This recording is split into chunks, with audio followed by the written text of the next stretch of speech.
सानिया बिनते मोहम्मद आजम अपना इनाम लेकर जाए।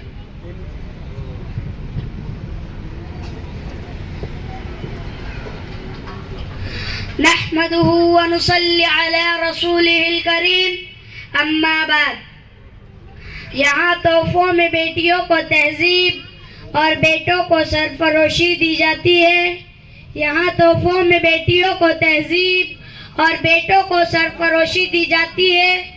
मैं उस वतन से हूँ जहाँ हर वतनी को इज्जत दी जाती है। गणतंत्र दिवस के इस पावन मंच पर उपस्थित आदरणीय अतिथियों, शिक्षकों, सभी विद्यार्थियों एवं उपस्थित ग्रामवासियों का मैं हार्दिक अभिनंदन करता हूँ। जैसा कि आप सभी को मालूम है कि 26 जनवरी को हर वर्ष हमारे देश में गणतंत्र दिवस के रूप में मनाया जाता है। 26 जनवरी 1950 के दिन पहली बार हमारे देश का संविधान लागू किया गया था। इस दिन को पूरे भारतवर्ष में खुशी और उल्लास के साथ मनाया जाता है और देश पर मर मिटने वाले सभी स्वतंत्रता को याद कर उन्हें श्रद्धांजलि अर्पित की जाती है। आज हम बात कर रहे हैं यशस्वी भारत की उस गौरवशाली संविधान की जिसकी नींव डॉक्टर भीमराव अंबेडकर जी द्वारा रखी गई थी। आज यही संविधान भारत की आत्मा है, या यूं कहे कि भारतीयों के लिए 1950 में तैयार किए गए नियमों, कर्तव्य और अधिकारों की व्याख्या है। इसका पालन देश के प्रथम व्यक्ति अर्थात राष्ट्रपति द्वारा भी किया जाता है। इस संविधान का सम्मान करना और इसे सर्वोपरि रखना हम सभी देशवासियों का मौलिक कर्तव्य है। यूं तो हमारा देश विविधताओं का देश है। अनेक धर्म, जाति, संप्रदायों, जनजातियों से मिलकर और एकता के सूत्र में बंधकर 26 जनवरी को हम भारतीय राष्ट्रीय पर्व के रूप में हर वर्ष मनाते हैं। गर्व महसूस होता है हमें जब हम कहते हैं कि हमारा संविधान देश का सबसे लंबा और लिखित संविधान है, जिसका निर्माण बाबा साहेब द्वारा 2 वर्ष 11 महीने और 18 दिन में पूर्ण किया गया। गर्व होता है हमें जब अनेकता में एकता के राष्ट्रीय गान का स्वर हमारे कानों में गुंजन करता है और गौरवान्वित करता है। हमारा वह तिरंगा जो हमें सदैव भारतीय होने की अनुभूति कराता है।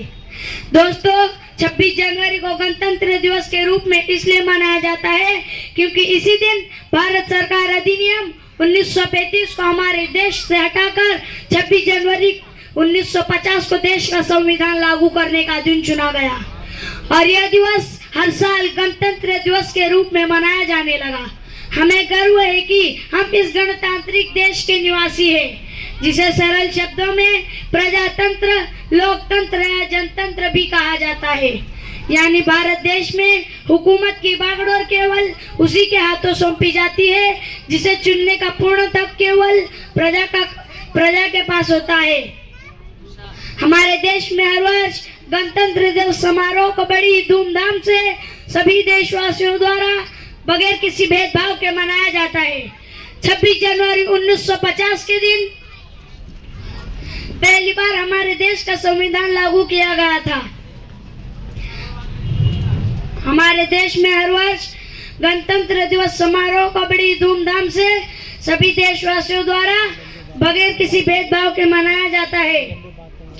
गणतंत्र दिवस के अवसर पर प्रधानमंत्री, राष्ट्रपति, नेता व देश के सभी नागरिक दिल्ली के इंडिया गेट में हो रहे आयोजन समारोह को देखने शामिल होते हैं, जिसके बाद राष्ट्रपति द्वारा तिरंगे को फहराया जाता है और समारोह की शुरुआत की जाती है, जिसमें देश की तीनों सेनाएं परेड में भाग लेती है और पूरे जोश के साथ अपने सेना का प्रदर्शन करती है। प्यारे दोस्तों, आज यदि हम गर्व से अपने देश को पूरी तरह आजाद कह सकते हैं और देश में गणतंत्र दिवस मना रहे हैं, तो इसके पीछे देश को पूर्ण स्वराज दिलवाने वाले सिराजुद्दौला, टीपू सुल्तान, हजरत शाह अब्दुल अजीज, हजरत सैयद अहमद शहीद, हजरत शाह इस्माइल शहीद, मौलाना मोहम्मद कासिम, महात्मा गांधी, सरदार वल्लभ भाई पटेल, सुभाष चंद्र बोस जवाहरलाल नेहरू, भगत सिंह जैसे अनेक स्वतंत्रता सेनानियों को और हमारे देश के वीर जवानों को हमें सदैव याद रखना चाहिए, क्योंकि आज उन्हीं के एक संघर्ष और परिश्रम से हम आज़ादी की जिंदगी जी पा रहे हैं। यदि हम भी अपने वीर सेनानियों की तरह देश के प्रति समर्पित होकर अपने कर्तव्यों को समझेंगे, तभी हर वर्ष गणतंत्र दिवस मनाना हमें उमंग, जोश और नवीनता का अनुभव करा सकेगा। अंत में मैं आप सभी लोगों का इस तकरीर को सुनने के लिए शुक्रिया अदा करता हूं और अपनी तकरीर को खत्म करते हुए यही कहना चाहूंगा कि बस ये बात हवाओं को बताए रखना, ये बात हवाओं को बताए रखना, रोशनी होगी चिरागों को जलाए रखना। लहू देकर जिसकी हिफाजत हमने की, लहू देकर जिसकी हिफाजत हमने की, ऐसे तिरंगे को सदा दिल में बसाए रखना, सदा दिल में बसाए रखना। अस्सलाम वालेकुम रहमतुल्लाहि व बरकातहू।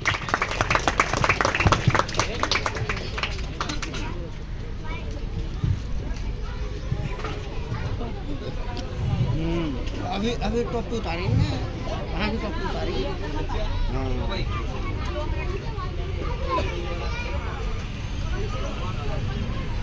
मोहम्मद अशरफ बिन मोहम्मद सिकंदर अपना नाम लेकर जाए। ये बच्चा हमको बता रहा था हमारा हिंदुस्तान, हमारा संविधान।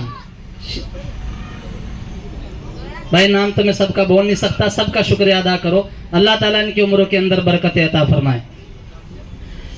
आखिर में एक तकरीर बची है, जहेज और हमारा हिंदुस्तान, जिसको हम दहेज भी कहते हैं।